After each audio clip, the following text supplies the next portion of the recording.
अस्सलामु अलैकुम वरहमतुल्लाहि वबरकातुहू। मुअज़्ज़िज़ हाज़िरीन इकराम, बुज़ुर्गान क़ौम और मिल्लत,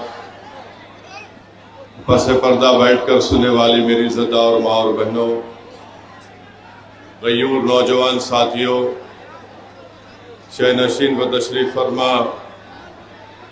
मजलिस इत्तेहादुल मुस्लिमीन के सीनियर क़ायद वो चेयरमैन भैंसा बल्दिया मोहतरम जनाब जाबिर अहमद साहब, मजलिस इत्तेहादुल मुस्लिमीन के सीनियर MLA मोहतरम जनाब अहमद बलाला साहब, डिप्टी मेयर निज़ामाबाद बल्दिया मोहतरम जनाब इदरीस साहब, जनाब शकील साहब, मजलिस इत्तेहादुल मुस्लिमीन के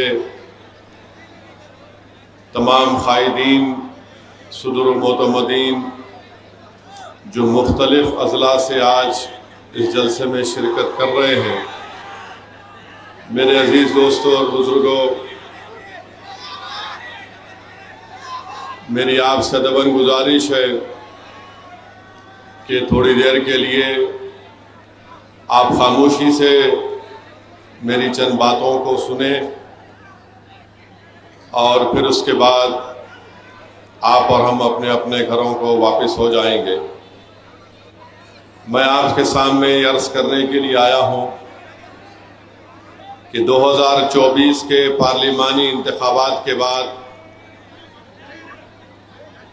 ये हमारे पुलिस के भाइयों से वो रोज हट जाइए, वहाँ से हट जाओ, छोड़ दो, हट जाओ, छोड़ दो, आप कुछ नहीं होता, छोड़ दो, हट जाओ, अभी जाना नहीं, वही रुकिए, वही आराम से, नहीं वहाँ रुक। मेरे अजीज दोस्तों और बुजुर्गों, 2024 के मत करिए, कुछ भी मत करिए, अफरा तफरी मत, मैं आप तकरीर करना चाहें मत करो या बैठ जाओ। 2024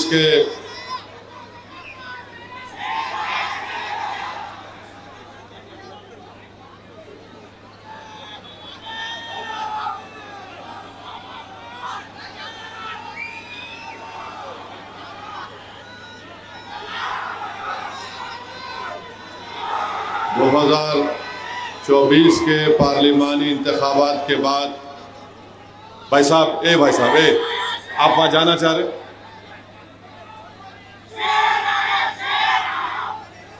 इंतखाबात के नतीजे आए, उसके बाद बीजेपी इन नतीजों को देखकर परेशान हो गई। पार्लिमानी इलेक्शन से पहले नरेंद्र मोदी ये कह रहे थे कि अब की बार 370 बीजेपी लाएगी और NDA 400 पार होगी। आपको याद होगा कि पार्लिमानी इंतखाबात के इंतखाबी मुहिम में नरेंद्र मोदी अपनी तकारीर में ये कह रहे थे कि मुस्लिम ख़वातीन ज़्यादा बच्चे पैदा करती हैं। नरेंद्र मोदी ये भी कह रहे थे, हमारे हिंदू भाइयों को पैगाम दे रहे थे कि आपकी भैंस को चोरी करके मुसलमानों को दे दिया जाएगा। मोदी ने यह भी कह दिया कि हमारी हिंदू बहनों के गलों से मंगलसूत्र छीनकर मुस्लिम ख़वातीन को दे दिया जाएगा। हत्तल इम्कान कोशिश नरेंद्र मोदी ने की कि मुसलमानों का खौफ पूरे मुल्क में पैदा किया जाए और भारत के हमारे हिंदू भाइयों को ये पैगाम दिया जाए कि अगर कोई मुसलमानों को रोक सकता है तो वो बीजेपी और मोदी है। बहरहाल पार्लिमानी इलेक्शन के नतीजे आए और नतीजे आने के बाद नरेंद्र मोदी ने यह तय कर लिया क्योंकि भारत के मुसलमानों ने मुत्तहिदा तौर पर अपना एक एकॉर्ड आरएसएस, बजरंग दल, विश्व हिंदू परिषद और बीजेपी के खिलाफ इस्तेमाल किया, तो इलेक्शन के नतीजे आने के बाद बीजेपी ने तय कर लिया कि हम मुसलमानों को तकलीफ देंगे, हम मुसलमानों को परेशान करेंगे, हम मुसलमानों को बेइज्जत करेंगे और मुसलमानों को जो कानूनी मौक़िफ़ है उसको उनसे छीन लिया जाएगा। इसीलिए आज आप देखते हैं कि जब पार्लिमानी इलेक्शन के नतीजे आए, इज्तिमाई तौर पर मुसलमानों को तकलीफ देने के लिए बीजेपी और आरएसएस ने एक नया मंसूबा बनाया। हम देखते हैं कि मध्य प्रदेश में घरों को बुलडोजरों से तोड़ दिया गया। हम देखते हैं कि किसी मासूम मुसलमान को रोककर, पीटकर उसका वीडियो बनाया जाता है। हम देखते हैं कि हमारी माँ और बहनों के ऊपर रिमार्क किए जाती हैं और ये सबसे ज़्यादा पार्लिमानी इलेक्शन के रिजल्ट और नतीजे आने के बाद हम देख रहे हैं। मुसलमानों को इसलिए तकलीफ दी जा रही है बीजेपी और मोदी की तरफ से क्योंकि भारत के 19 करोड़ मुसलमानों ने बीजेपी को हराने के लिए, बीजेपी को रोकने के लिए अपने के कोर्ट का इस्तेमाल बीजेपी को हराने के लिए किया। मगर मुझे ये कहना पड़ता है कि जहां पर भारत की मुस्लिम अक़लियत ने, जो सबसे बड़ी अक़लियत है, अपने वोट का पूरा इस्तेमाल बीजेपी को शिकस्त देने के लिए किया, वहीं पर आज भारत की पार्लियामेंट में सिर्फ 4% मुसलमान एमपी जीत कर आते हैं। मैं आपको ये बताना चाहता हूं कि बहुत अच्छा हमने फैसला तो लिया, मगर ये तो बताइए कि भारत की पार्लियामेंट में जहां पर बैकवर्ड क्लास के, जिनकी आबादी हमारे बैकवर्ड क्लास की जितनी है उतनी आबादी के मुताबिक उनके एमपी जीत कर आ गए। अपर कास्ट के लोग जिनकी उनकी आबादी है, उनकी आबादी के मुताबिक उनके एमपी जीत कर आए। अगर भारत की पार्लियामेंट में अगर किसी एक तबके की नुमाइंदगी नहीं है उनकी आबादी के मुताबिक, तो वो मुसलमान है।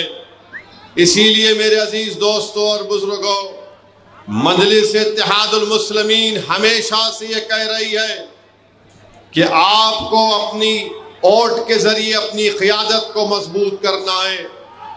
जहां पर आपकी क़ियादत नहीं है वहां पर आपको अपनी क़ियादत को बनाना पड़ेगा। मेरे भाई, आप क्या चाहते हैं? आप लोग वो क्या चाहते हैं? टोपी वाले हटिए, आप लोग हट जाइए वहां से, हट जाओ। क्या प्रॉब्लम है उनका? क्या प्रॉब्लम है उनका? जाके समझाइए ना, कौन है वो? क्या प्रॉब्लम है उनका? क्या प्रॉब्लम है आपका? हटिए वहां से। मौलाना, चलिए हटिए वहां से, हटिए। मजाक कर रहे हैं क्या आप लोग? बैठिए उधर।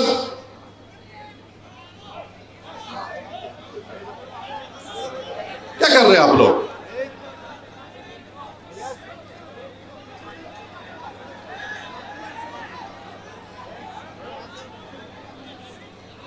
मैं आपसे बता रहा था कि आपको अपनी क़ियादत को मजबूत करना है।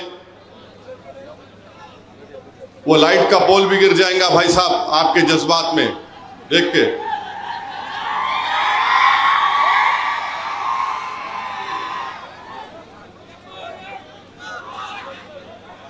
मेरे अजीज दोस्तों और बुजुर्गों, हमने बीजेपी को तो उनकी तादाद में सीटों में कमी तो ला ली, मगर हमने भारत की पार्लियामेंट में अपनी आबादी के मुताबिक अपने एमपीज को हम कामयाब नहीं कर सके। आज भारत की पार्लियामेंट में अदर बैकवर्ड क्लास के एमपीज हैं, अपर कास्ट के एमपी हैं। अगर कोई नहीं है तो मुसलमान एमपी बराबर नहीं है। सिर्फ 4% एमपी भारत की पार्लियामेंट में जीत कर आए।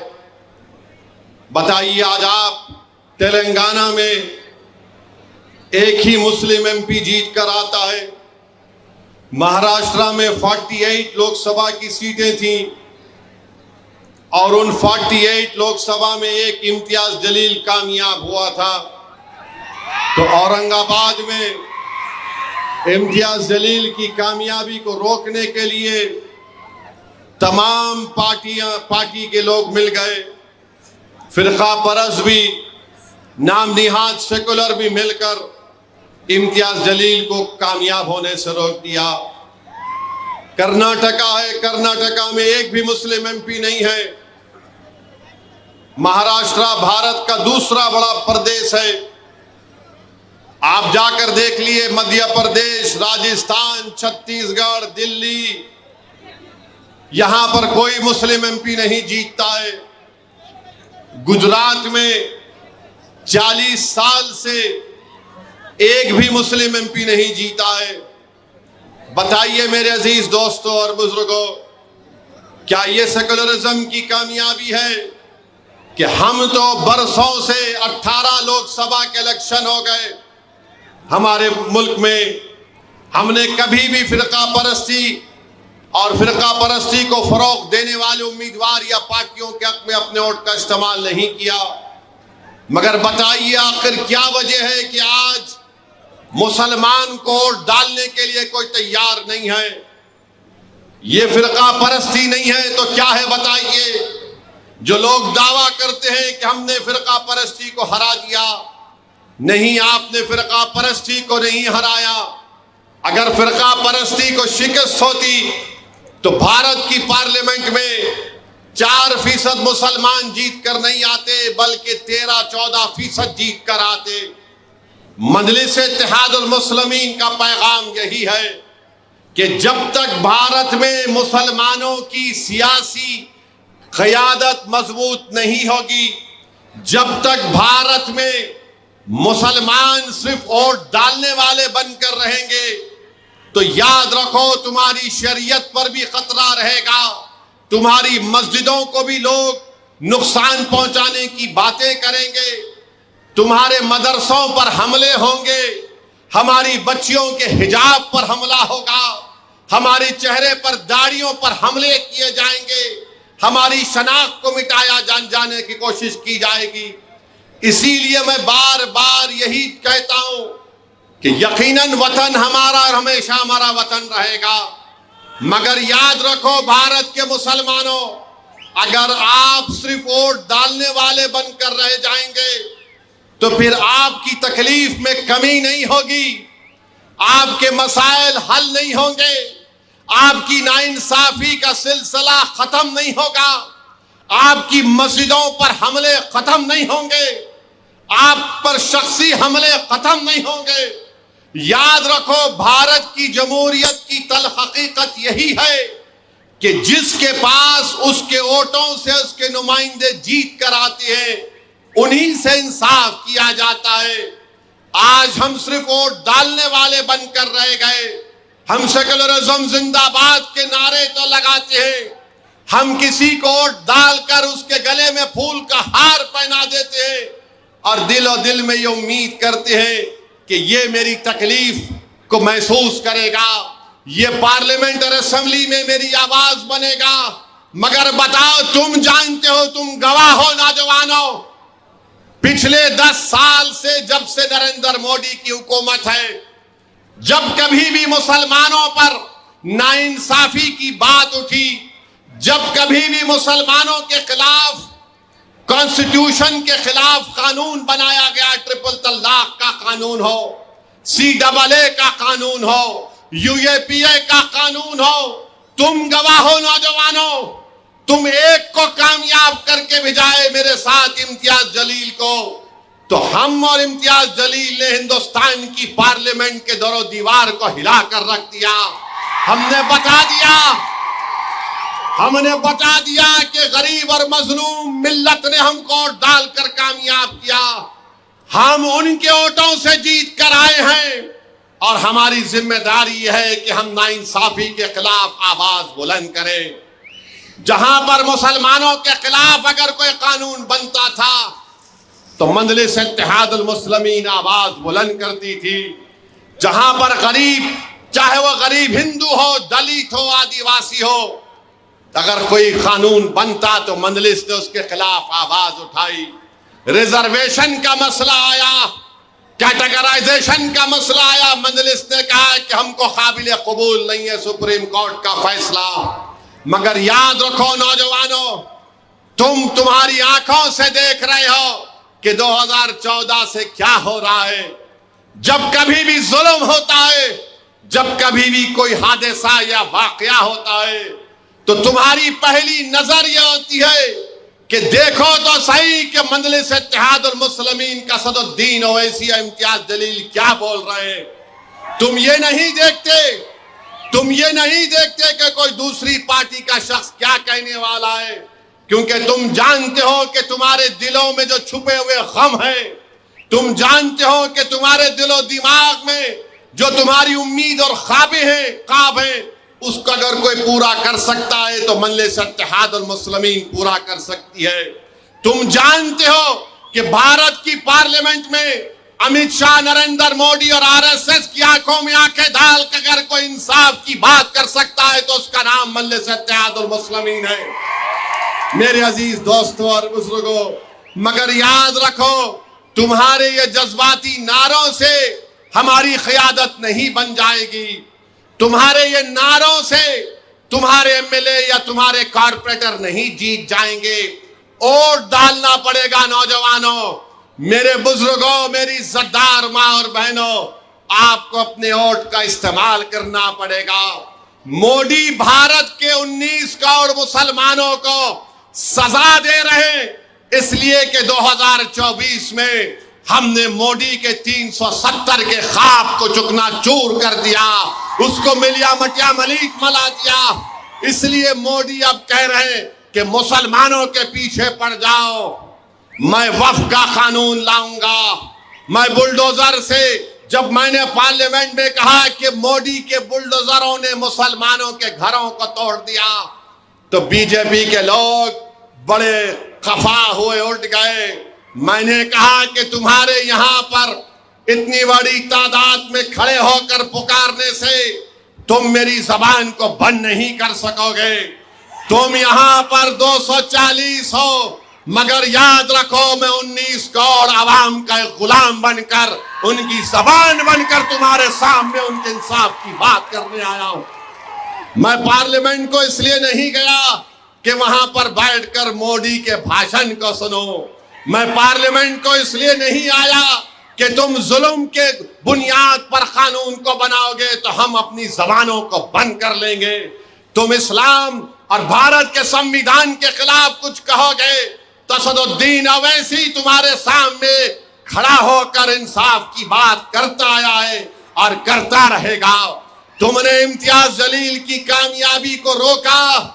मैं अकेला जरूर हूं, मगर मैं अकेला इनफरादी तौर पर जरूर हूं, मगर मेरे साथ हजारों करोड़ों नौजवानों की, बुजुर्गों की दुआएं मेरे साथ हैं। मेरे साथ इन नौजवानों के जज्बा है जो आज ये कह चुके हैं कि नौजवान पुकार पुकार कर कह रहा है, भारत का नौजवान चाहे वो मुसलमान दलित हो, अब मोदी हम तुझसे डरने वाले नहीं हैं। अब मोदी हम तुझसे डरने वाले नहीं हैं, हम कभी भी तुझसे नहीं डरे। अरे हम वो हैं मोदी जो सिर्फ अल्लाह से डरते और किसी के माइका लाल से नहीं डरने वाले हम। मेरे अजीज दोस्तों और बुजुर्गों, मेरे नौजवानों, आज आपको अपने इत्तेहाद को और मजबूत करना पड़ेगा। भारत में हम देख रहे हैं क्या हो रहा है। लातूर महाराष्ट्र में एक शख्स 2 व्हीलर पर जा रहा है, अपनी बीवी के साथ, अपने छोटे बच्चे और बेटे के साथ। रॉन्ग साइड से गाड़ी आती है, इसको टक्कर मारती है। ये शख्स कहता है कि अरे भाई आप रॉन्ग साइड आकर हमको टक्कर मार दिए, जरा देख कर चलाना था। तो उस गाड़ी में बैठे हुए जालिमों ने कहा तू मुसलमान है, तुझे सबक सिखाएंगे, और गाड़ी से उसकी बीवी और एक मासूम बच्चे को रौंद दिया। बीवी मर गई और एक मासूम बच्चा उसका मर गया। बताओ ये क्या हो रहा है हमारे देश में। मेरे अजीज दोस्तों और बुजुर्गों, ऐसे कई वाकयात हमारे मुल्क में हो रहे हैं। मेरे भाई, सिर्फ अखबारात में पढ़कर और असदुद्दीन ओवैसी की जबान से सुनकर तुम अफसोस का इजहार करोगे तो मेरी नजर में यह बुज़दिली की निशानी है। बहादुरों की निशानी यह है कि तुम मुत्तहिद हो जाओ, तुम अपने लीडर को पैदा करो। तुम गली से लेकर, पूरे महल्लों से लेकर, जिलों से लेकर, शहरों से लेकर, गांव से लेकर एक एक जगह पर अपनी एक लीडरशिप को पैदा करो, तभी जाकर हम इस नाइंसाफी का मुकाबला कर पाएंगे। मेरे इज्जतदार माँ और बहनों, मैं आपको ये कहना चाहूंगा कि आप अपने हौसलों को बुलंद रखिए।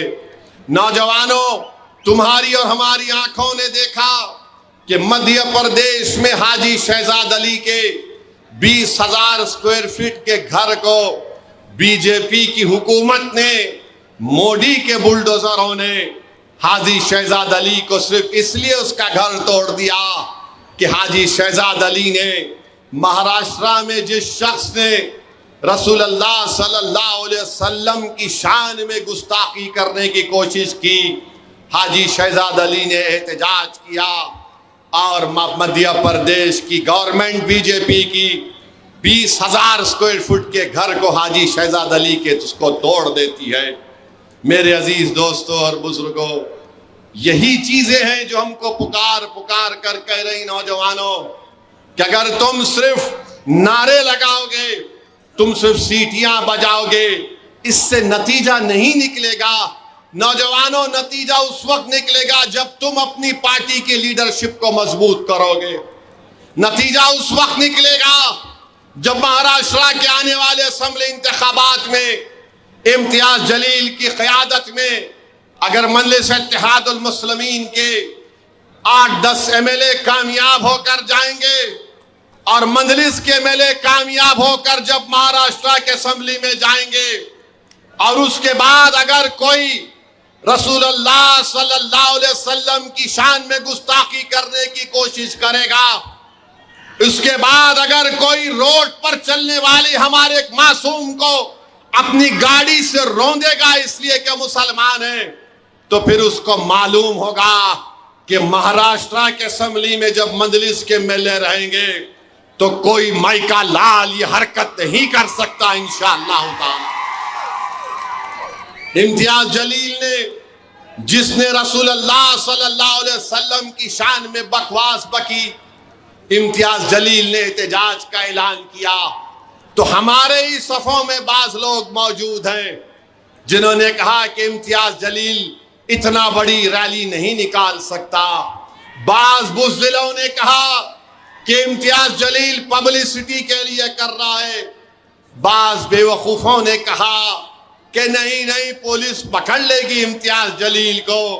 इम्तियाज जलील मुझसे बात किए, मैंने कहा सैयद इम्तियाज जलील, जब मजलिस ने ऐलान कर दिया एहतजाज का, जब मजलिस ने तारीख का ऐलान कर दिया, जब मजलिस इत्तेहादुल मुस्लिमीन ने बता दिया कि औरंगाबाद से जुलूस निकलेगा, मैंने इम्तियाज जलील से कहा कि सैयद इम्तियाज जलील, जब तुमने और पार्टी ने ऐलान कर दिया कोई आओ या ना आओ, तुम कम से कम अपनी गाड़ी में निकलो औरंगाबाद से।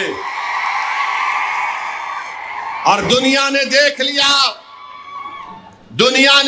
लिया कि महाराष्ट्र की तारीख में इतना बड़ा मुसलमानों का एहतजाज कभी नहीं हुआ था। औरंगाबाद से भिवंडी तक लोग बताते हैं कि 8 से 10 हजार गाड़ियों में फर्जंदाने तौहीद अपने रसूल सल्लल्लाहु अलैहि वसल्लम के गुलामी का तौक डाल कर निकले थे।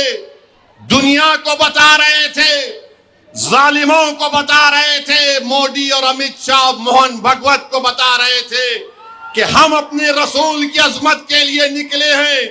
तुम समझ रहे थे कि हम नहीं निकलेंगे। हजारों की तादाद में गाड़ियों में निकलकर पूरी हाईवे को चक्का जाम कर दिया। दिल्ली परेशान, मोदी परेशान, अमित शाह औरंगाबाद में बैठे हुए थे।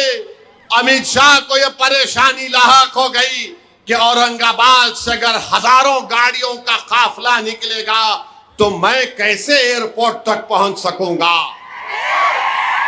मगर अल्हम्दुलिल्लाह मैं सलाम करता हूं उन तमाम लोगों को जिन्होंने लब्बैक कहा और अपने रसूल सल्लल्लाहु अलैहि वसल्लम की शान में जिसने गुस्ताखी करने की कोशिश की, एहतजाज पुरअमन हुआ।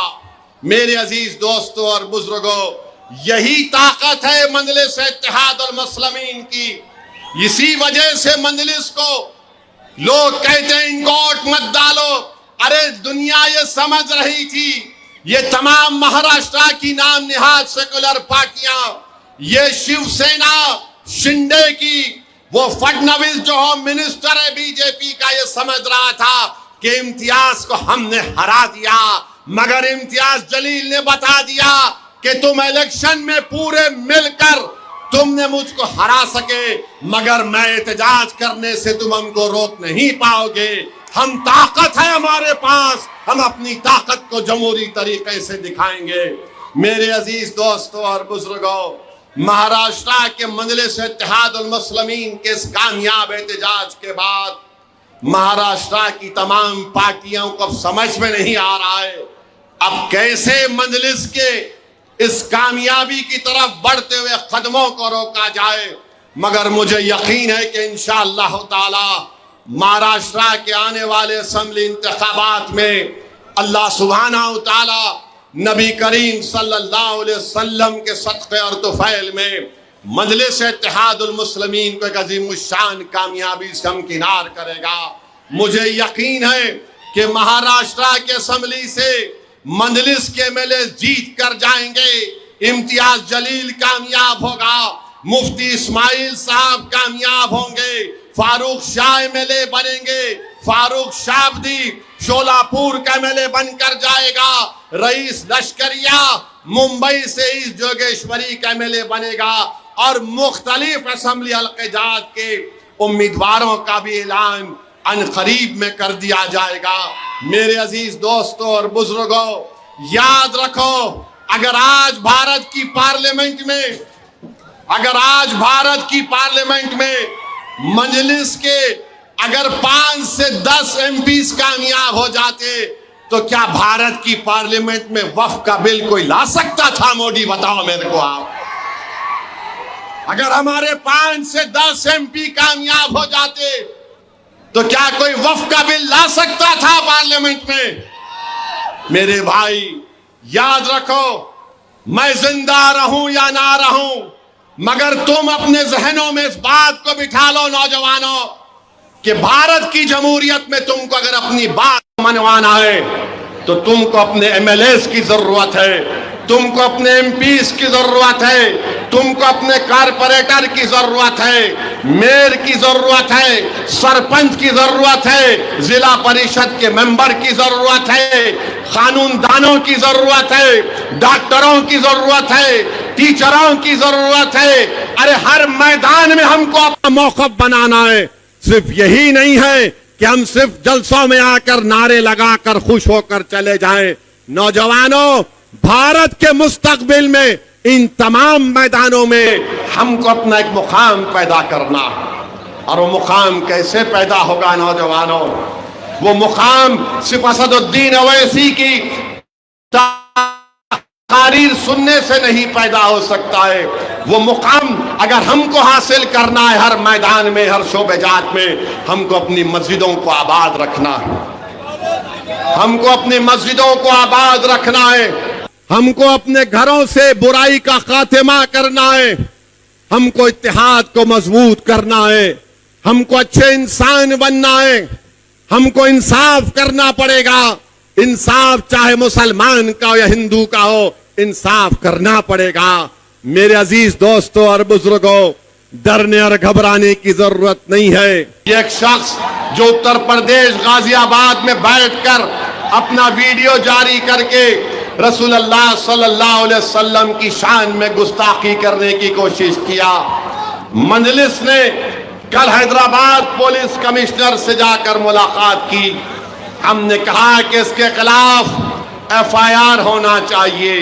बताइए आप, मैं हमारे हिंदू भाइयों से कहना चाह रहा हूं, जो आज भी हमारे देश में ऐसे दलित हमारे भाई हैं, ऐसे बैकवर्ड क्लास के हमारे भाई हैं जो आज भी सेकुलरिज्म पर, सही सेकुलरिज्म को मानते हैं। बताइए, दशहरा आ रहा है, ये कौन है ये शख्स? किसके इशारे पर ये हमारे नबी और रसूल सल्लल्लाहु अलैहि वसल्लम की शान में बकवास बकता है? कौन है ये शख्स जो कह रहा है कि मैं मोहम्मद सल्लल्लाहु अलैहि वसल्लम का एफिजी बनाकर उसको जलाऊंगा?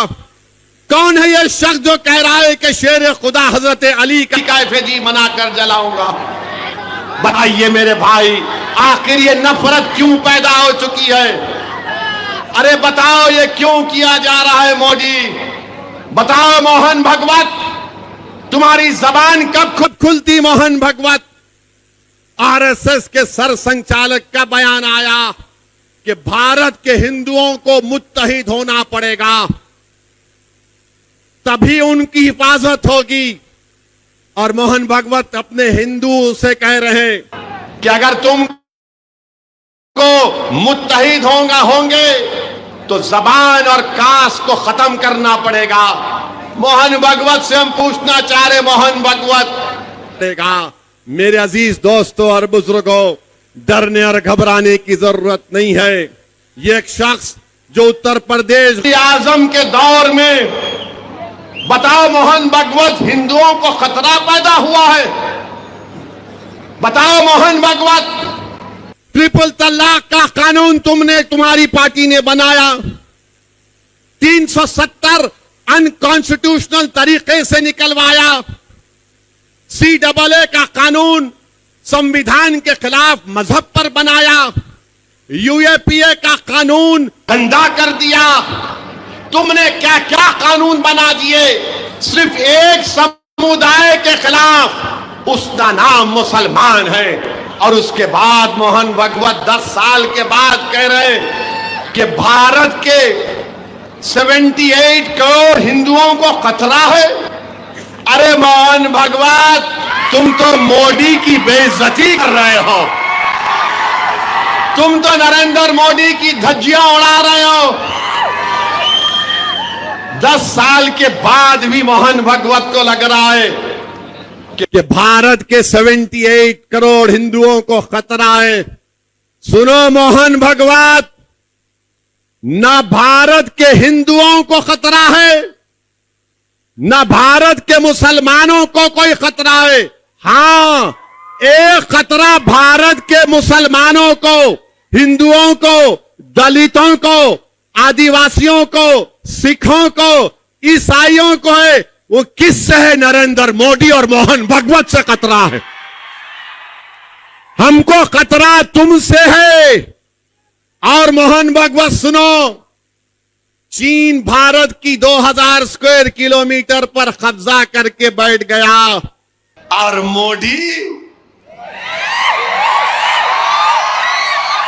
मोदी अमेरिका का सफर करते हैं। 2000 स्क्वायर किलोमीटर पर चीन कब्जा करके बैठा हुआ है डेमसाक में। मोहन भगवत, आप भी चीन से डरते हैं क्या? चीन से खतरा है, मगर मोहन भगवत नो, हिंदुओं को खतरा है। अबे चीन कब्जा करके बैठा है, उसकी बात नहीं करेंगे। चीन पूरे भारत के अतराफ के ममालिक में बैठा हुआ है, मोहन भगवत नहीं बोलेंगे। मेरे भाई, मोदी ने हिंदुओं को तकलीफ दी, मोदी ने मुसलमानों को तकलीफ दी, मोदी ने दलितों को, आदिवासियों को, ओबीसी को तकलीफ दी। बताओ 10 साल में मोदी ने इन तमाम नौजवानों को कोई रोजगार दिया, नौकरी दी? लाखों नौजवान बेरोजगार, उनका मुकद्दर बन चुका है। मगर मोदी आके क्या बोलते हैं? झारखंड में जाकर बोलते हैं यहां पर पॉपुलेशन बदल रहा है। अरे मोदी, नौकरी दो, चीन को भगाओ, इकोनॉमी को रिवाइव करो, मगर कुछ नहीं। मोहन भगवत कह रहे हैं हिंदुओं को खतरा।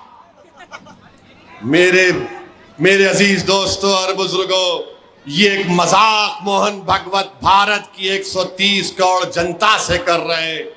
मेरे अजीज दोस्तों और बुजुर्गों, वक्फ का कानून बनाया गया, बिल लाया गया, और कानून में जब मैं वक्फ के इस बिल के ऊपर बोलना शुरू किया तो कई बीजेपी आरएसएस के चुरकुट,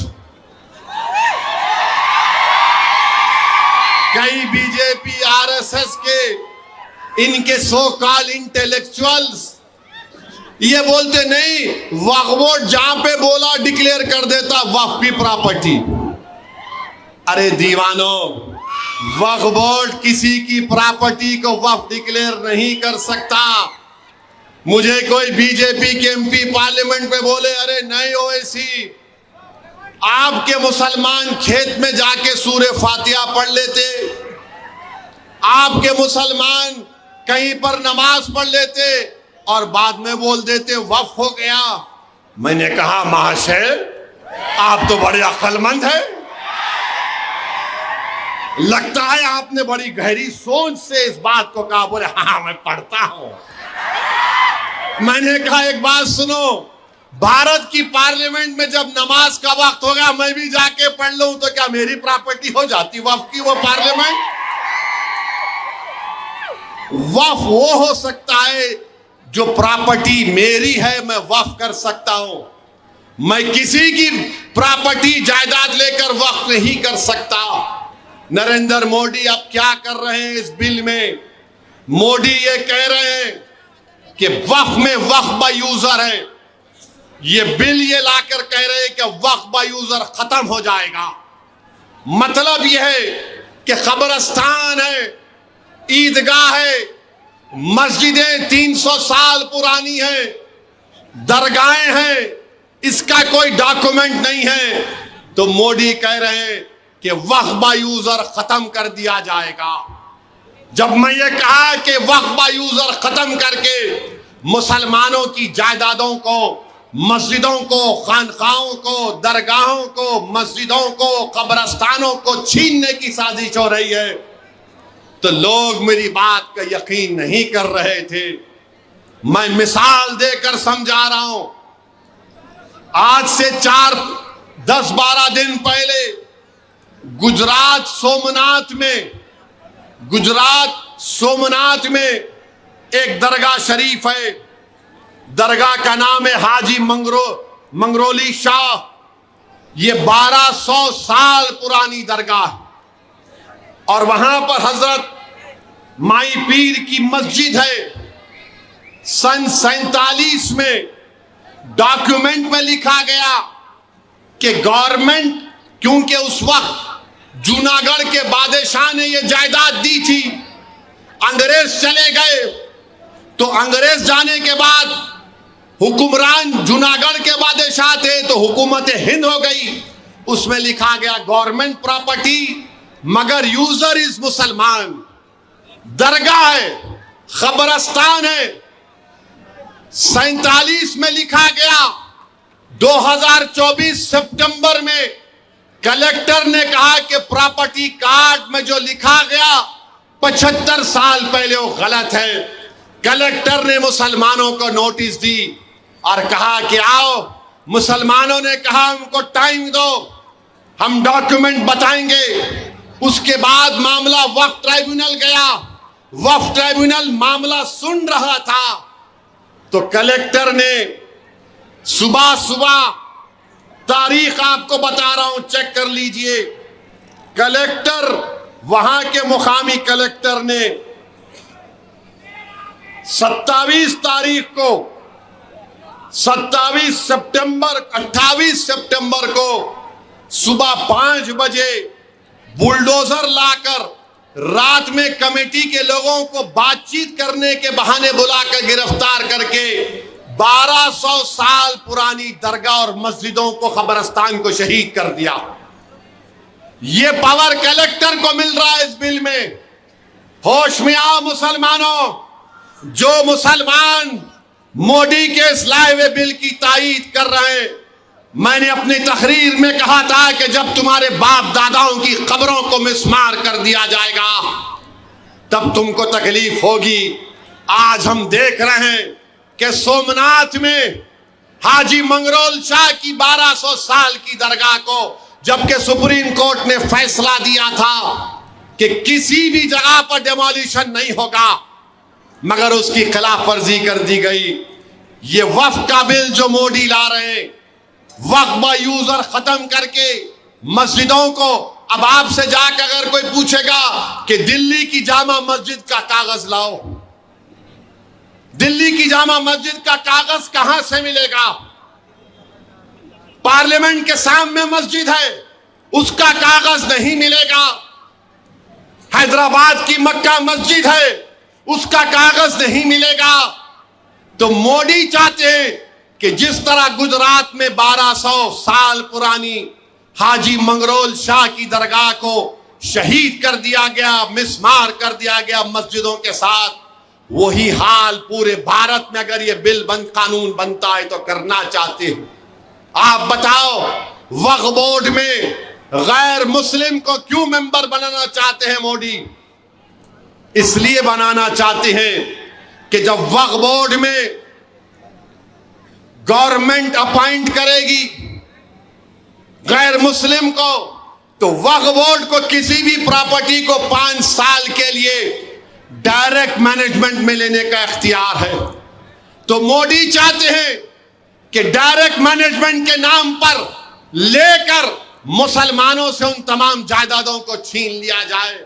वक्फ की जायदाद हमारे बुजुर्गों की गाढ़ी खून पसीने की कमाई है, गवर्नमेंट ने हमको नहीं दिया, मोदी चाहते हैं उसको छीन लिया जाए।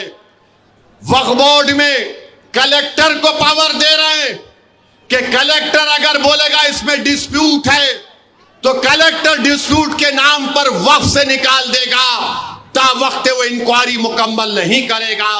बताओ मेरे अजीज दोस्तों और बुजुर्गों, इसमें कहा गया बिल में कि हर वक्फ प्रॉपर्टी को अपने हिसाबात किताबात कैग के जरिए देना पड़ेगा। सुन लो मदरसे चलाने वालों, सुन लो दरगाहों के मुतवल्ली, सुन लो वक्फ प्रॉपर्टी के जिम्मेदारों, ये जो बिल का प्रोविजन है कि हिसाब तुमने बराबर नहीं दिया कहकर तुम पर झूठे इल्जाम लगाकर तुमको जेल को भिजा दिया जाए। बचाने का नाम मोदी ले रहे हैं।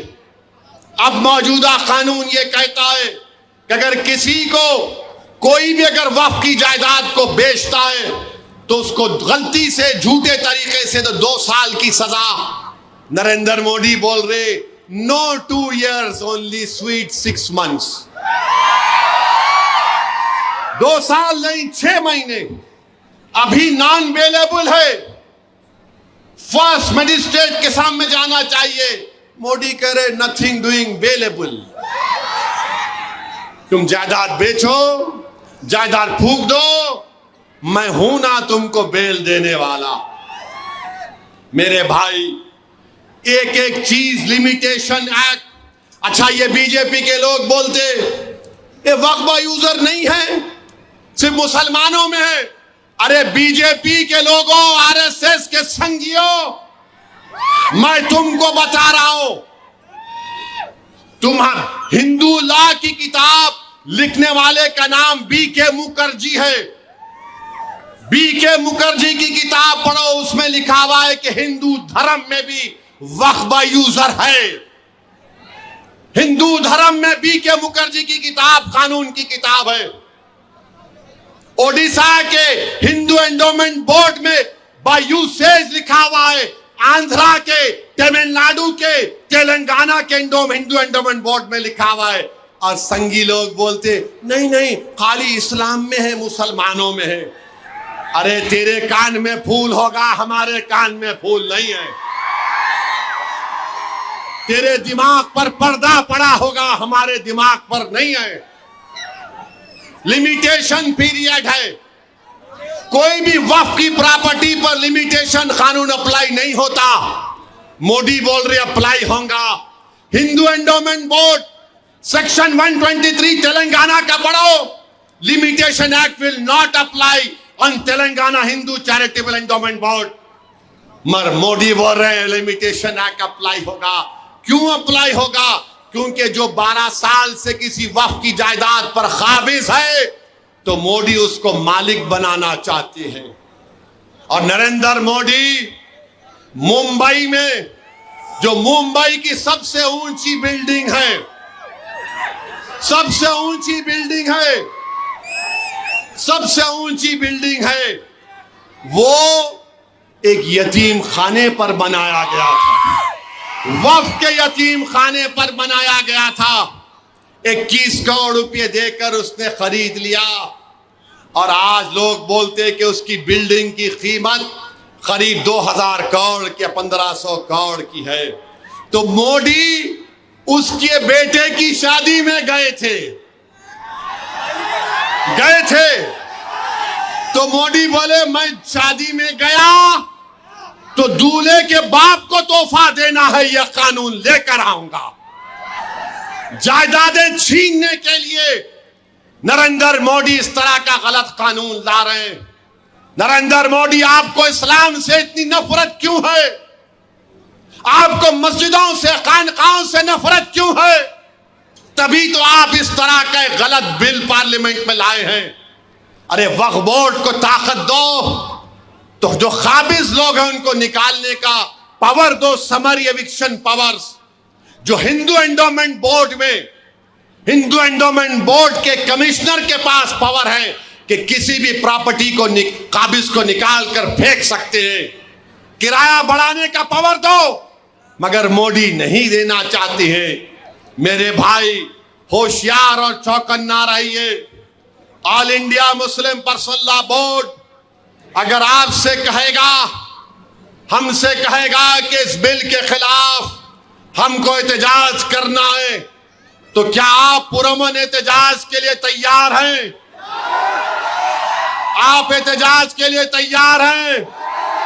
हाथ उठाकर बताइए कि आप एहतजाज के लिए तैयार हैं। और नारा लगाइए मेरे साथ, ताकि मोदी को मालूम हो जाए कि तुम्हारे इस बिल को हम रिजेक्ट करते। नारे तकबीर, नारे तकबीर। मेरे अजीज दोस्तों और बुजुर्गों, एक और अहम बात जो मैं आपसे करना चाह रहा था, अभी खत्म नहीं हुआ। कहां जा रहे? बैठो अभी। नहीं, घर से फोन आया, कहते जल्दी आते नहीं आते तो लोग आ रहे। नहीं नहीं आया ना चीचा फोन, नहीं आया भी तो जाके थोड़ा सुन लो, दिल का मामला है। मैं एक और अहम बात आपके सामने करना चाह रहा था। जो कुछ फलस्तीन में हो रहा है, 1 साल कल हो जाएगा, 1 साल कल हो जाएगा। 40,000 से ज्यादा फलस्तीनियों का कत्ल बेंजामिन नेतन्याहू की हुकूमत ने किया, जिसमें से 10,000 बच्चे हैं मासूम, जिसमें से 12,000 के करीब खवातीन हैं। और इन 40,000 को छोड़कर 10,000 लोग बिल्डिंगों के नीचे अभी हैं, बिल्डिंग्स के नीचे हैं लोग। मेरे भाई, ये क्यों इनको मारा जा रहा है? इसलिए फलस्तीनियों को मारा जा रहा है, इसलिए कि वो मस्जिद अक्सा अल कुद्स शरीफ की बैतुल मुक़द्दस मस्जिद अक़सा के तहफ़्फ़ुज़ के लिए खड़े हुए हैं। वो कह रहे हैं कि अल कुद्स हमारा है, हम इसको आजाद करा कर रखेंगे। इसीलिए बेंजामिन नेतन्याहू की जालिम हुकूमत ने इन गरीबों को, मजलूमों को, इन बहादुरों को 40,000 से ज्यादा को जो मस्जिद अक़सा की बाजियाबी के लिए, बैतुल मुक़द्दस की बाजियाबी के लिए 75 साल से लड़ रहे हैं। एक साल में 40,000 से ज्यादा फलस्तीनी मुसलमानों का कत्लेआम इस शैतान बेंजामिन नेतन्याहू ने किया। मेरे भाई, जो कोई भी मस्जिद अक़सा के लिए उठ रहा है उसको मारा जा रहा है, कत्ल कर दिया जा रहा है। याद रखो, ये मसला सिर्फ सुन्नी शिया का मसला नहीं है, ये मसला मुसलमानों का मसला है। ये मसला सिर्फ मुसलमानों का नहीं है, फलस्तीनियों का, ये इंसाफ का मसला है, ये इनकी खुद मुख्तारी का मसला है, ये इनकी मुमलिकत, उनकी जमीन का भी मसला है।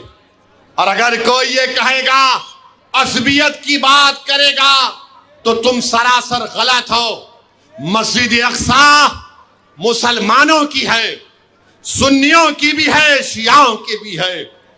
सुन्नियों में अगर कोई कहेगा कि क्या ये अहले हदीस की है, क्या ये तबलीगियों की है, क्या ये देवबंदियों की है, क्या ये बरेलवियों की है, क्या ये सूफियों की है? अरे नहीं मेरे भाई, ये सबका है। अगर कोई कहेगा कि नहीं शियाओं में खाली अथना शरी का है, नहीं, ये अथना शरियों का भी मसला है, ये दाऊदी सुलेमानी बोहरों का भी मसला है, ये अखबारी शियाओं का भी मसला है। क्यों ये मसला है? क्योंकि अल कुद्स शरीफ है, ये बैतुल मुक़द्दस मस्जिद अक़सा है। क्यों हमारे लिए अहमियत है? ये इस्लाम का तीसरा बड़ा मुक़द्दस जगह है। ये वो जगह है जहां से हमारे आका मोहम्मद मुस्तफ़ा सल्लल्लाहु अलैहि वसल्लम सफर मेराज पर गए थे। ये वो मस्जिद है जहां पर रसूलुल्लाह सल्लल्लाहु अलैहि वसल्लम ने तमाम अंबिया और रसूलों को जमात बनाकर नमाज में इमामत की। ये वो जगह है मुसलमानों जहां पर हशर का मैदान बनेगा। ये वो जगह है मुसलमानों जहां पर औबे काबे कौसर वहां से लेकर मदीने तक होगा। ये वो जगह है मुसलमानों जहां पर रसूलुल्लाह सल्लल्लाहु अलैहि वसल्लम ने फरमा दिया कि इस जगह पर हमेशा अल्लाह इसे 40 कुतुब और अब्दाल को रखेगा। जो दुआ करेंगे अल्लाह उनकी दुआओं को कबूल करेगा। ये वो जगह है जहां पर आकाए दो आलम सल्लल्लाहु अलैहि वसल्लम ने फरमाया कि ये मुजाहिदीन की सरजमीन है जो सुबह क़यामत तक बातिल से मुकाबला करेगा। ये वो जगह है जहां पर अल्लाह की रहमतें नाजिल होती है। ये वो जगह है मुसलमानों जहां की माओ ने अपनी औलाद की लाशों को देखकर भी कहा कि या मोहम्मद सल्लल्लाहु अलैहि वसल्लम, मैंने आपने दीन के लिए अपनी औलाद को कुर्बान कर दिया।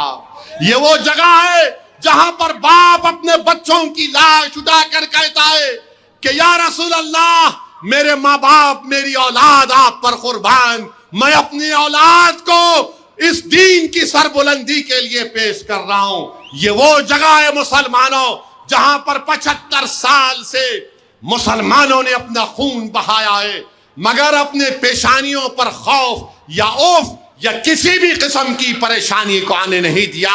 हम सलाम करते हैं उस सरजमीन के फलस्तीनियों को, हम सलाम करते हैं वहां के मुजाहिदीन को, हम सलाम करते हैं वहां की माओ को, हम सलाम करते हैं वहां के नौजवानों को, हम सलाम करते हैं वहां के उन मासूम बच्चों को जो आज रो रहे हैं, अपने माँ बाप को तलाश कर रहे हैं।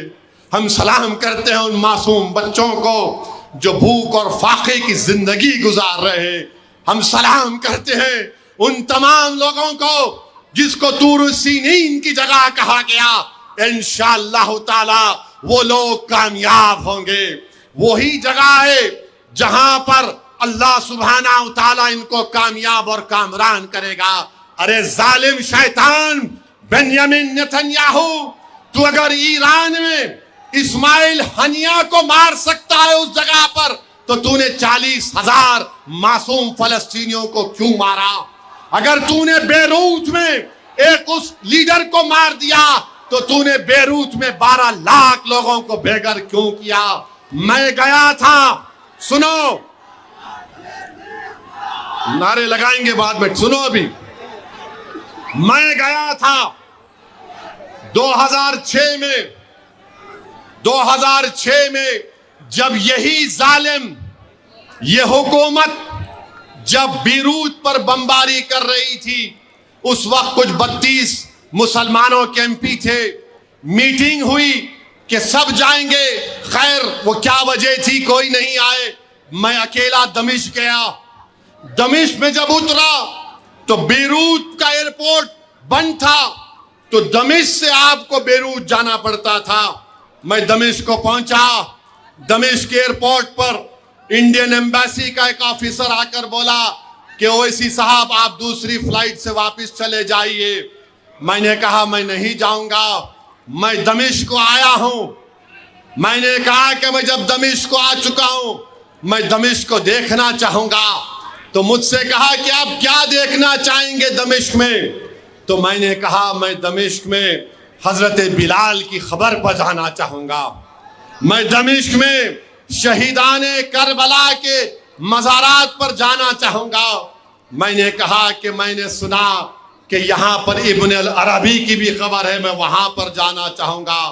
मैंने कहा कि यहाँ पर इमाम हुसैन की बहन हजरत ज़ैनब का भी रोजा है, मैं वहां पर जाना चाहूंगा। तो उस वक्त के इंडियन एम्बेसडर या जो भी थे, उन्होंने कहा कि अगर आप दमिश्क में ही रुकेंगे तो हम आपके लिए, एक नदवे के पढ़े हुए आलिम दीन थे जो दमिश्क यूनिवर्सिटी में अरबी की तालीम हासिल कर रहे थे, मुझे उनके साथ दे दिया। शायद वो कहीं अमेरिका लंदन में है मौलाना वो। खैर, मैं इन तमाम मुकामात पर गया। हजरत ज़ैनब के रोजे पर गया तो हैदराबाद के हमारे लोग थे, बड़े खुश हुए।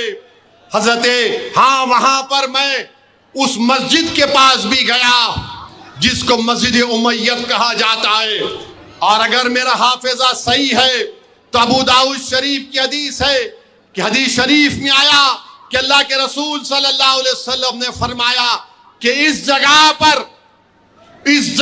पर जब मुसलमानों की फौज होगी तो अल्लाह दोबारा हजरत ईसा अलैहिस्सलाम को भिजाएगा उसी जगह पर। मैं वो मस्जिद को भी देखा। फिर उसी मस्जिद के हाथे में एक ऊंचे मीनार में कमरा है जहां पर इमाम गज़ाली रहमतुल्लाह अलैह बैठकर अपनी किताब को लिखते थे। फिर मैं पूछा कि मुझे एक और जगह इस मस्जिद में देखना है। तो उस नदवे के आलिम दीन ने मुझसे पूछा कहां पर? मैंने कहा मैंने सुना कि यहां पर मेरा हीरो सलाहुद्दीन अय्यूबी की भी खबर है। तो मुझे कहा कि हाँ, इस मस्जिद के हाथे में है। मैं सलाहुद्दीन अय्यूबी की खबर पर गया। और नौजवानों, मेरी कैफियत ये हो गई कि मैं एक छोटे बच्चे की तरह हिचकियां लेकर रो रहा था जब अपने आप को सलाहुद्दीन अय्यूबी की खबर के सामने देखा। और मुझे याद आ गया वो सलाहुद्दीन अय्यूबी की बहादुरी के कारनामे। नूरुद्दीन जंगी की भी खबर थी। खैर, उसके बाद सुबह में मैं निकलकर बेरूत को गया। मैं बता रहा हूं, बेरूत के वो जो वहां के लोग हैं वो मौत से नहीं डरने वाले हैं, वो मौत से नहीं डरते। ये मगरबी ममालिक के लोग अगर ये समझ रहे हैं कि 40,000 फलस्तीनियों को मारकर 12 लाख साउथ लेबनान और साउथ बीरूत के लोगों को बेघर करके वो उन पर गलबा हासिल करेंगे। अरे मैंने अपनी आंखों से देखा कि 15 माला बिल्डिंग है, डिमोलिश हो चुकी है, लोग अपना सामान निकाल रहे हैं। किसी ने उनसे कहा कि ये हिंदुस्तान से आया है, तो मेरे पास आया और मुझे रोते हुए कहा कि मेरे भाई मुझे माफ कर देना, मैं उससे कहा कि मेरे भाई आपके आंख में आंसू क्यों हैं? मेरे आंख में आंसू हैं इतनी बर्बादी को देखकर। उसने कहा कि मेरे दोस्त, तुम हमारे मेहमान हो, हम तुम्हें कुछ भी नहीं खिला सकते, कम से कम ये चाय तुम पी लो और बिस्किट खा लो। जो लोग अपने घरों की बर्बादी को देखकर भी अपनी मेहमान नवाजी को नहीं बोलते, तुम उनको नहीं खत्म कर सकते जालिमों, तुम उनको खत्म नहीं कर सकते। अरे वो लोग मौत से मोहब्बत करने वाले हैं, ये मौत से डरने वाले नहीं हैं। ये जालिम बेंजामिन नेतन्याहू, तू वहां पर मार रहा है बेरूत में, तू फलस्तीनियों को मार रहा है। इंशाअल्लाह ताला अनकरीब में भी खुदरत तेरा खातिमा करेगी, इन जालिमों का अल्लाह खातिमा करेगा। तो मेरे अजीज दोस्तों और बुजुर्गों, हमको डरने और घबराने की जरूरत नहीं है, डरना नहीं है। देखो 40,000 से ज्यादा फलस्तीनी अपनी जान को कुर्बान कर चुके हैं और एक एक मरने वाले के माँ बाप आलम इस्लाम को पुकार पुकार कर कह रहे हैं, ये मसला सुन्नी शिया का नहीं है, ये मसला देवबंदी बरेलवियों अहले हदीस का नहीं है, ये मसला मस्जिद अक्सा का है, बैतुल मुक़द्दस का है। वो कह रहे हैं कि देखो हम तो अपनी जानों को कुर्बान कर रहे हैं, तुम कम से कम अपने आंख में आंसू लाकर अल्लाह से दुआ करो हमारे लिए कि अल्लाह हमको इन जालिमों पर गलबा अता कर दे। तो नौजवानों, क्या तुम फलस्तीनियों के लिए दुआ करोगे? क्या तुम फलस्तीनियों के लिए दुआ करोगे? क्या तुम मस्जिद अक्सा के लिए दुआ करोगे? क्या तुम बैतुल मुक़द्दस के लिए दुआ करोगे? क्या तुम डरोगे जालिमों से? क्या तुम जालिमों से डरोगे? क्या तुम मौत से डरोगे? तुम अल्लाह से डरोगे? तुम अल्लाह से डरोगे? तुम किससे मोहब्बत करोगे? तुम रसूल अल्लाह सल्लल्लाहु अलैहि वसल्लम से मोहब्बत करोगे। तुम करोगे ना कमली वाले से मोहब्बत?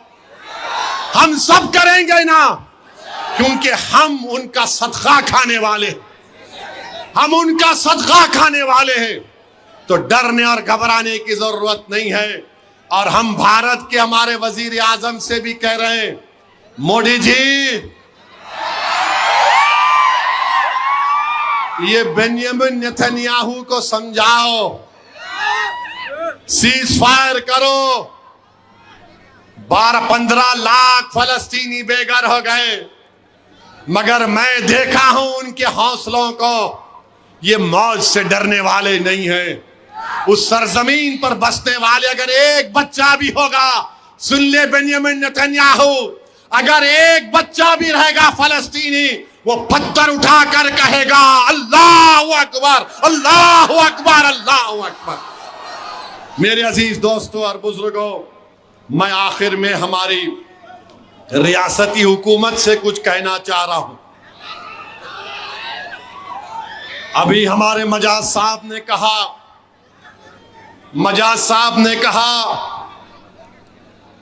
कि यहां पर नए जो कांग्रेस के सदर मुंतखब हुए हैं, मैं उनको भी मुबारकबाद देता हूं। क्या गौड़ साहब नाम? हाँ, महेश गौड़ को मुबारकबाद देता हूं, मगर हम उनसे भी कहना चाह रहे हैं, भारत में जो गरीब मुसलमान और दलित हैं, वो जो घर अपना बनाते हैं ना गौड़ साहब, गवर्नमेंट उनको जमीन नहीं देती, गवर्नमेंट उनको जमीन नहीं देती। हम अपने खून पसीने से एक साथ पर जमीन लेकर, हट जाइए, बैठो, आ जाओ, हाँ, बैठो, आराम से, छोड़ दो, आन दो, यहाँ दो, आ जाओ, हाँ, दूल्हे भाई बैठो, दूल्हे भाई को बिठा लो जरा। हाँ, तुम होश में, मैं बेहोश हूं, बैठो। अरे बाप, आ जाओ, हाँ, आओ आओ, क्या करते करो, आओ।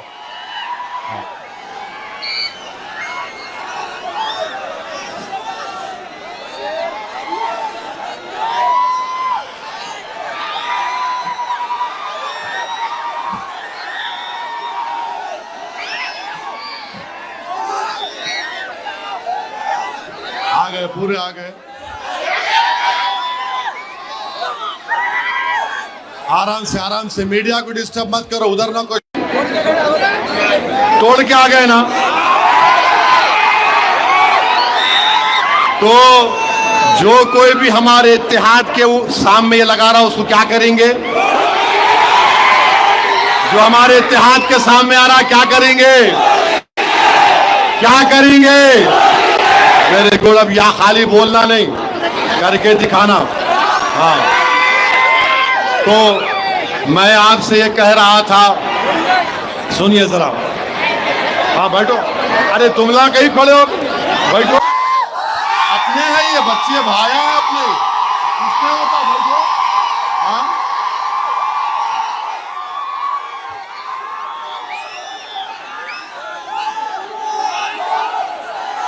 कुछ नहीं होता इंशाअल्लाह ताला, जब मौत लिखी हुई होती है, कोई बात नहीं। एक बात सुनिए आप, एक बात सुनिए, सुनो, ए सुनो, सुनो, अरे सुनो जी। हाँ, अच्छा शेर के बारे में बोल दो, सुनो। वो नहीं, सुनो।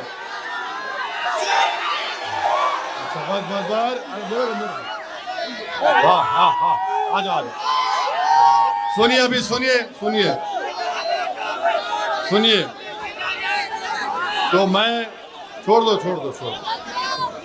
मैं हमारे महेश गौड़ साहब से कहना चाहूंगा कि पूरे भारत में जो मुसलमानों का एक बहुत बड़ा तबका है, हम जमीन बड़ी तकलीफों से खरीदते हैं और उसके बाद बड़ी तकलीफों से अपना घर को बनाते हैं।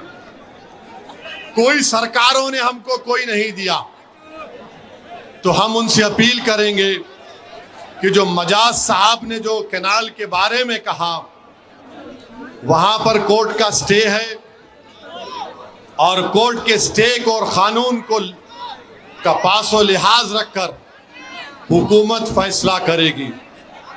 मैं हमारी हुकूमत से भी कहना चाह रहा हूं, आप ताजमहल बनाना चाहते बनाओ, मगर एक बात याद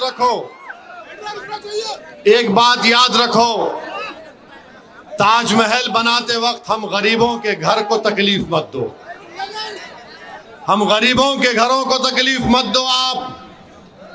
हम बड़े खून और पसीने से, अपने आंसुओं से हमारे घर की एक एक ईंट को बनाए हैं।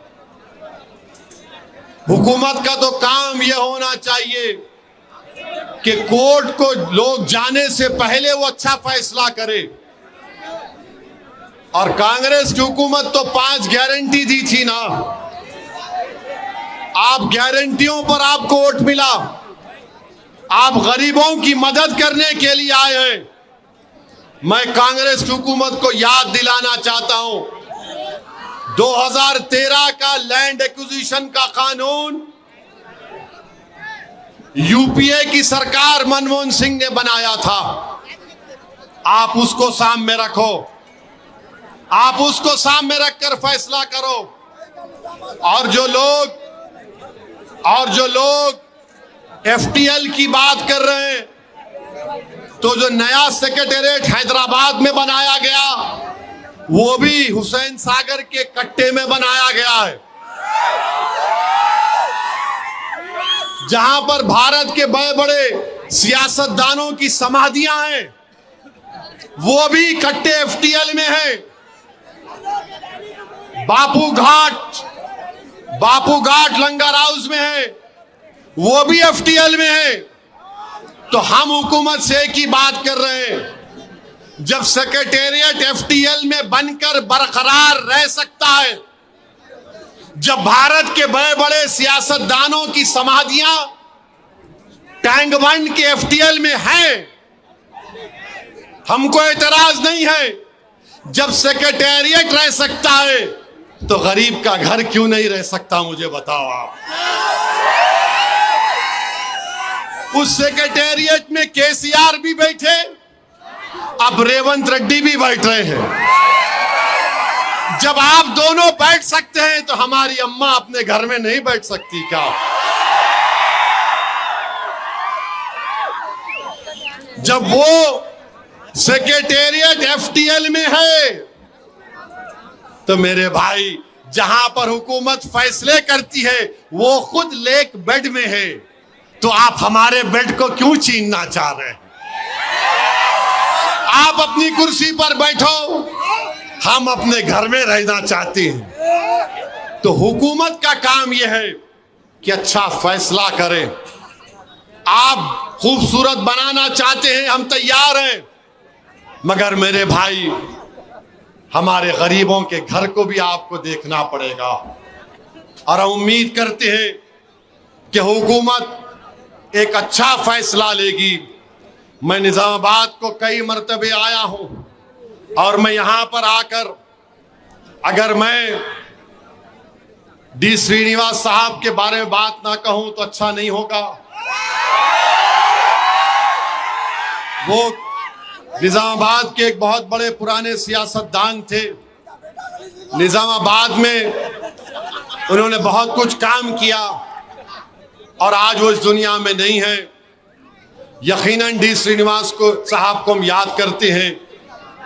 मैंने उनके फर्जंद से भी मिलकर उनको पुरसा दिया था, तो निजामाबाद को आया हूं। तो मेरी आपसे अदबन गुजारिश ये है कि मंजलिस को निजामाबाद में मजबूत करिए। और हम हुकूमत से ये मुतालबा करते हैं कि कामारेड्डी में जो बच्चे गिरफ्तार हुए हैं उनको जल्द से जल्द हुकूमत रिहा करवाए। निजामाबाद में जो बच्चे जेल में हैं, और तकलीफ की बात यह है कि एक एडवोकेट साहब हैं, मामला स्कूल में हुआ। ये एडवोकेट साहब स्कूल में जाकर वहां पर अपनी रोटी सेक लिए। एडवोकेट साहब बोले, देखो तुम्हारा मामला गड़बड़ है, 30 लाख दे दो मेरे को। 30 लाख ले लिए, 25 लाख की मिठाई अपने जेब में रख लिए,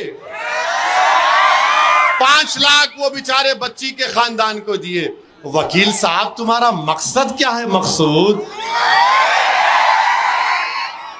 कई कुरे बाबा ऐसे कामा करना। अरे तेरी बेटी से होता तो क्या करता? ऐसा नहीं करना मकसूद। जल्दी वो पैसे निकालो, वो बच्चों की बेल कराओ तुम, और पूरे पैसे निकाल के स्कूल को वापस करो तुम। मेरे को कोई बता रहे थे उनके घर पे भी चले गए लोग, जरा गए थे, घर पे भी गए थे। ऐसा नहीं होना, नॉट गुड, वेरी बैड। और हम हुकूमत से ये मुतालबा करते हैं कि जैनूर में फसाद हुआ। ये थाली क्या मार रहे जी? है थाली मारते जी? ठंडे हो गए क्या?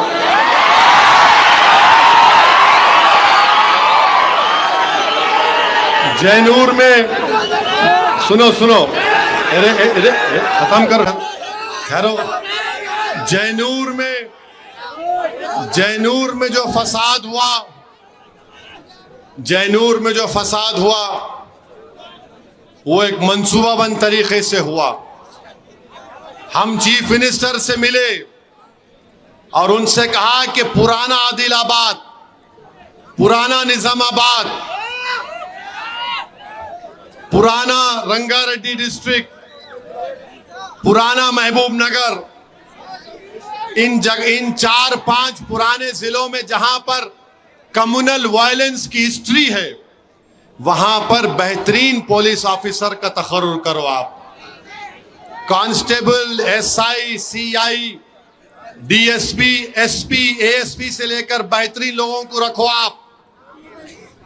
बीजेपी यही चाहती है गड़बड़ होना, तो बीजेपी आरएसएस के एजेंडे में नाकाम करना है, तो अच्छे और स्ट्रिक्ट पुलिस ऑफिसर्स का तकर्रुर करना जरूरी है।